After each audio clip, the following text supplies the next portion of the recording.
I'm bound for that city on God's evergreen shore.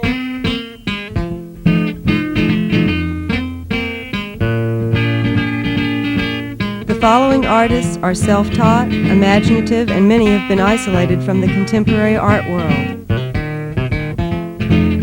They share Southern roots and many social and economic restraints. These artists also share the results of the fevered popularity of folk art in the past 15 years.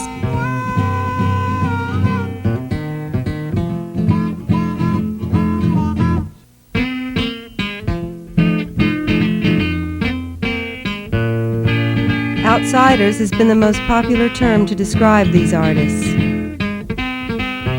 The term was first used by art historian Roger Cardinal to explain French artist Jean Dubuffet's concept of art brut to the English-speaking public.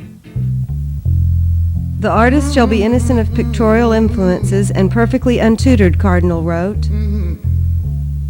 He shall be socially a nonconformist, even to the point of diverging violently from the psychological norm, and shall not cater to the public.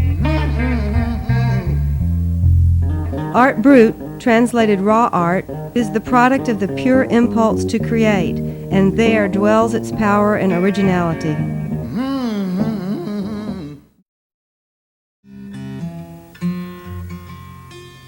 In the late 1960s, a work-related injury and the hours of idle time spawned MOSE Tolliver's creativity. MOSE works with house paint on plywood, creating whimsical, haunting, and sometimes erotic pictures with balanced compositions. Now, we know what the electric slide dance is, but how does that differ from the Tutti Frutti dance? You see a spinning top when you spin it around, go around, well, that's the way Tutti Frutti works. A quail bird may glide over a cotton field, or a spread-legged Diana may be straddled over an exercise rack. MOSE suffers from dyslexia, which may have encouraged him to paint by limiting his reading and writing abilities.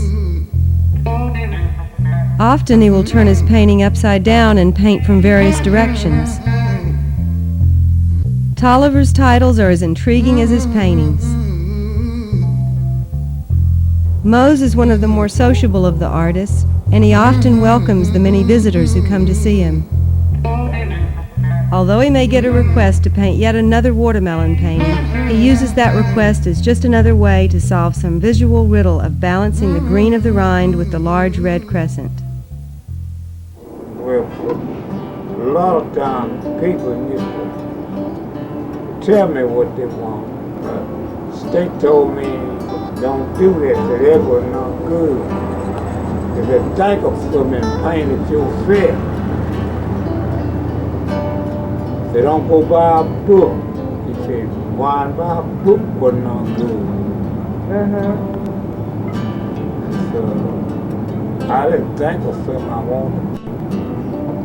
And I've tried, I keep away.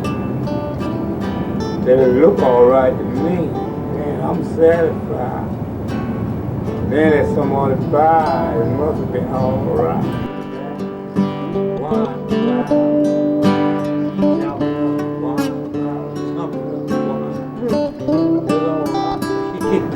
So it seems like that when you're painting your pictures, you're just having fun. You're trying to have fun, right? Right. That's what's the most. What do you think's the most important thing when you're painting your pictures that you're doing? Well, you get your mind on one thing, you have to keep it. And I do so much of that, and then I think of something else. What would you say would be your advice to other younger artists or people that wanted to start painting? What would your advice be to them? I do what they want to do. Yeah. Do it. You don't know till you try.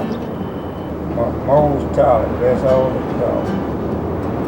And when do they start calling you MOSE too? when I went to the White House.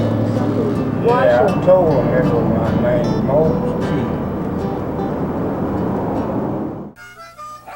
For the outsider, art is a private activity and obscurity is its natural habitat. But with their popularity, they have in recent years attracted not only avid fans but collectors and much intellectualizing as to what this art is. A labyrinth of labels have been circulated by art historians, curators, and critics. Tribal, obsessive, visionary, to name a few. The definitions themselves are making U-turns into each other. Whatever these artists are called, and many deny they were making art at all, by now they have been exposed to the mass media, spawned collectability, and experienced other influences of their popularity. Through their visions with limited means and cultural disadvantages, they have created accomplishments that have now made them highly regarded figures within their community and the wider art world. Their art is now acquiring definition, fame, and the beginnings of change. The magic realism of James Harold Jennings' eccentric jigsawed figures, Calvin Livingston's bold-colored pieces, often painted with colors so wild that they're almost scary, the incredible strange animism of Juanita Rogers' goat men. What does their future hold? Their popularity has created unforeseen obstacles, as well as in many cases a godsend. Some have earned a substantially better living from their fame. But often, visitors with well wishes have changed these artists' once pristine states forever. As television reporters, magazine interviewers, and the storm of modern culture come hammering at their door, they will hopefully still hold their shining light. Perhaps they will be ultimately protected and remain untamable like Mercury. As Jean Dubuffet once said, art hates to be recognized and greeted by name. It makes its escape at once. Art is a personage with a passion for going incognito.